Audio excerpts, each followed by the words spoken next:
Right now, rolling blackouts are something we'll be dealing with for a long time if Eskom doesn't get its affairs in order. Not only are people suffering in their homes, but those who run small and informal businesses are most impacted. President of the African Council of Hawkers and Informal Businesses, Lawrence Mavundla, joins me now to discuss this matter further. Mr. Mavundla, thank you very much for your time. I think a lot of people have been ignoring how hawkers could be affected by load shedding, right? Besides the fact that maybe they don't use as much electricity as we need, I imagine those moms who actually have to go to these places at 5 in the morning in the dark and, their safety also being at stake. It's a very big problem. Good morning to you and the viewers. Basically, I can tell you that most of the hawkers and spaza shops, they have a very, very big problem with this load shedding, because in the morning they have to leave being in the dark. They can't even do anything at home, as well as some of the morning breakfast that they have to prepare has to do with electricity, like preparing fat cakes and all other meals that they have to prepare, especially those who are cooking at the taxi ranks. They all rely on electricity. Now they can't even now run into other fuels because just today the announcement of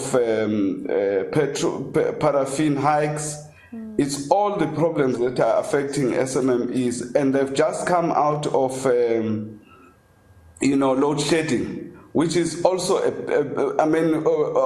of the lockdown, which is also a big problem, because I would say they are the only group that did not even get a relief, because the relief that was made available could not even afford 500,000 hawkers.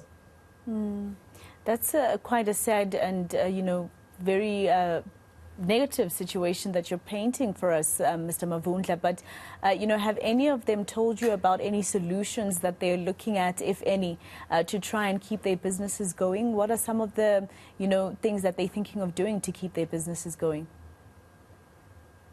You would know that the hawkers, most of the people that you'd see in the public,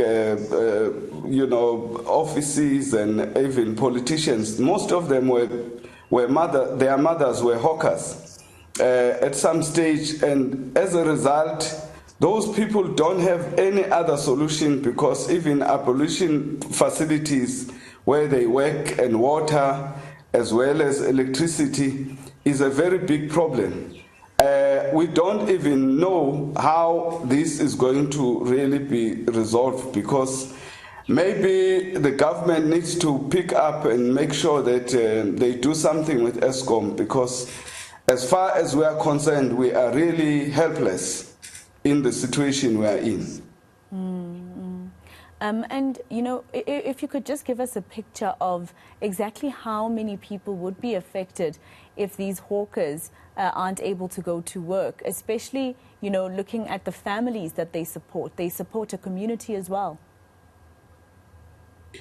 Not only do they support the community, they support actually their families. You're talking about close to 3.5 million people throughout the country who all have to wake up, and the number has now increased. I've realized recently we've had a lot of applications for membership, because most of the people that were laid out of, from COVID-19, as well as all the other crises that we have had, especially around Durban and Johannesburg, the looting that took place, the people who suffered the most is the hawkers. And those people, as you see, they support, their children to go to school.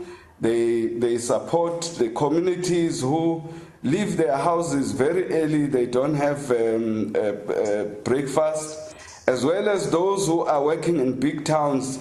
Obviously, there is no provision for black people in big towns for them to have lunch. So they have to go to the hawkers, because they are the only ones who can provide a meal that is affordable, as well as fruits and vegetables when they leave their houses, because most of them get home very late. So they need to then get fruits and vegetables from the hawkers so that they can go cook at home. Now, all those people get affected if the hawkers are not there because they have become part of the society and they are a necessity to society because not only are they feeding their own families, they are also supporting the very same community that is there. So a little earlier, you spoke about something that's very important in terms of, how the hawkers will be affected, especially those who cook meals, etc., because of the paraffin hike. How will they be affected now that even petrol is around your R2.57, etc.? That means even taxi fare might also go up. Exactly. When they have to go to work, they have to catch a taxi. And then when they get to work, of course, because electricity is quite expensive, they have to also go out and look for paraffin to use the paraffin stoves to prepare the meals. All of that is getting hiked. Even gas, by the way, has increased almost by 100% since there is a problem with electricity. So I think somehow we need to ask, especially the Department of Trade and Industry, to investigate the price hikes because they have become abnormal. Especially recently, you've also had the increase of cooking oil. Cooking oil has increased from 120 rands to 300 rands. Now you can imagine what that does to the business of hawkers who are preparing kota, magwinya, and all those food. But all the food that they prepare needs, they fry those meat, they have to fry those meats, and it's a very, very big problem.